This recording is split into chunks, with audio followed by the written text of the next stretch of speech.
Howdy do, fella kids. It is the professional Dude here, and welcome back to another video. And today I'm doing a first ride on the Suzuki Van 200, and this video wouldn't be possible without Freedom Power Sports up here in Canton, Georgia.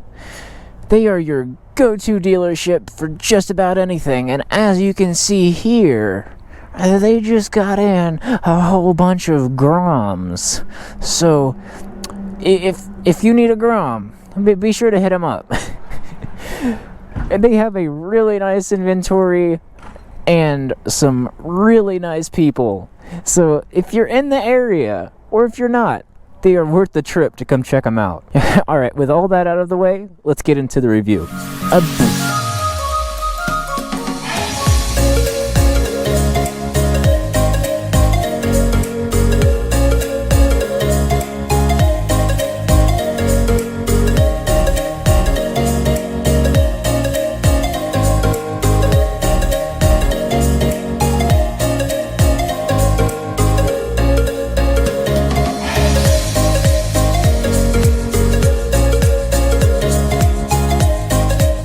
One thing I really like about this bike is it looks just like a larger version of the Monkey.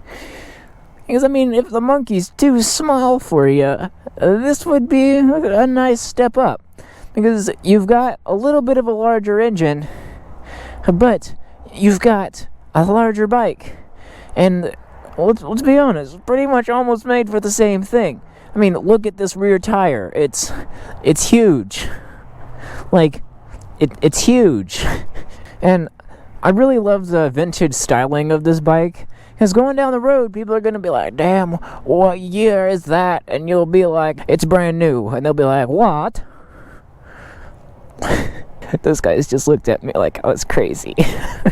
And just like the Monkey, you've got this really nice, really plush seat.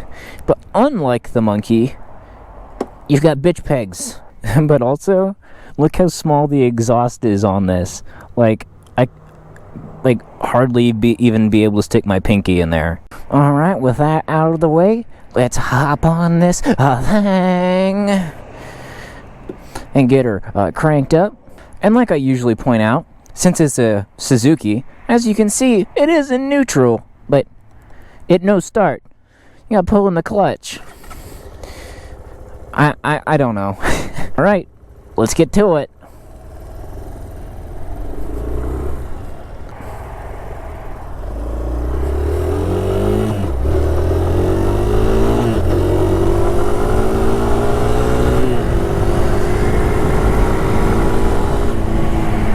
I'm actually not gonna take this on the interstate.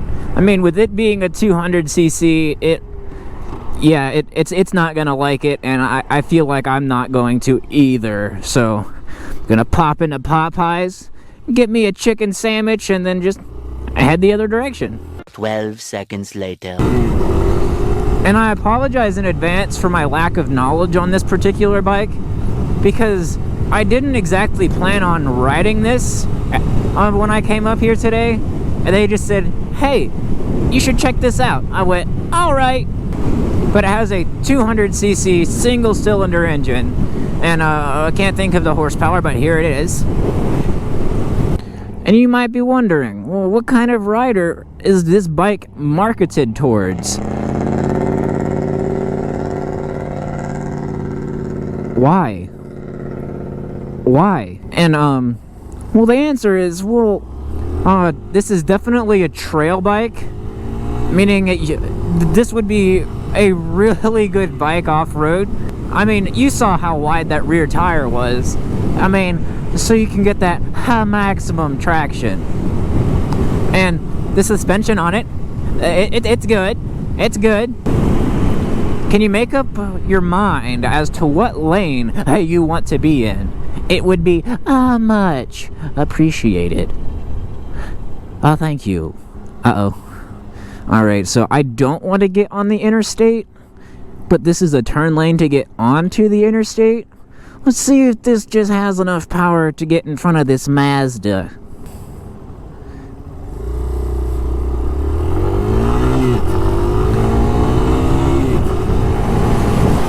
Yeah.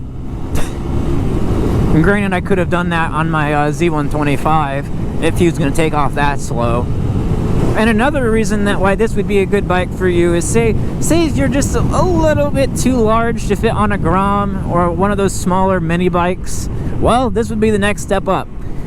I mean, you still get the perks. I mean, you can still go just about anywhere, but it's a lot more comfortable to ride. But I mean, this could be looked as a positive or a negative, but not as many people will laugh at you.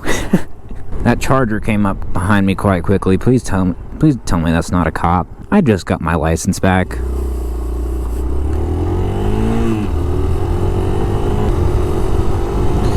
I'm gonna do the speed limit just in case. And I mean, this has absolutely no problem doing the speed limit. Because, I mean, it's got just the right amount of power to where you can keep up with traffic. And if you need to, you can pass people. But don't expect to be doing it quickly, if that makes any sense. Man, I'll tell you, this weather just making my nips cut straight through my sweater. And it's fantastic. Because, I mean, this is the kind of weather I like riding in, believe it or not. And then the reason that why I'm sketched out about the police officer behind me is because this doesn't have a license plate. But, yeah. That's pretty much it. And another thing I don't exactly know is the top speed on this. And plus, if I said the top speed of what they say online, people will still say, no, that's wrong. I mean, I would say I could certainly try to do it. I mean, this speedometer only goes up to 90. And I don't know, is this a bike I want to go 90 on? I can't say that it is. That sketchy Charger turned off, so I guess that's good. I'm now full throttle. There's 59. I'm losing speed going up this hill. All right, come on. We got to get to 60 at least. All right, there's 60. There's 65. I've been full throttle this entire time, by the way. Handling's good. Mr. Fire Truck, please don't go out in front of me. Thank you. The handling would be really good for, you know, whipping in between the trees, trail riding, and all that good mess. And rideability, this has, you know, like I said, it has a really comfortable seat. There's 65 again. You know, the riding position, well, like you'd expect, it's a really nice upright seating position. You've got a plush seat. My turn signal's still on. What a f***ing noob. Would this be a good starter bike? Sure, I don't see why not. I mean, it's a smaller displacement motorcycle that anyone of any skill can get on and have fun on. But don't expect to, you know, to be breaking them triple digits, because you won't.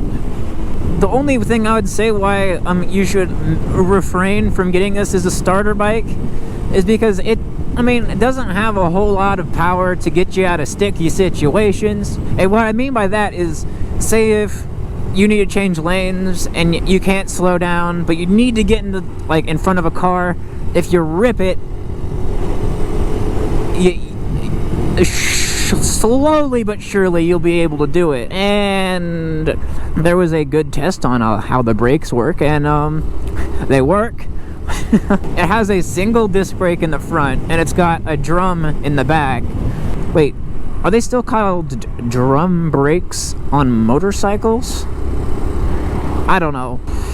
Another thing I would like to do to this bike is definitely fix the exhaust, because it's quiet. It's almost too quiet.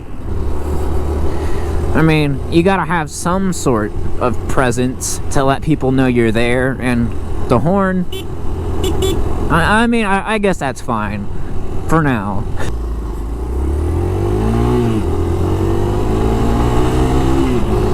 I think this Cummins is trying to race. Oh, wait, no, that's not a Cummins. But anyway, he wins. Congratulations, sir. You have the smaller penis. I do need to get out of this lane, though. Point. Sometimes I find that pointing is more effective than signaling. Because if you signal, people are like, whatever. But if you point, it feels more like it's directed at them, so then they feel obligated to let you over.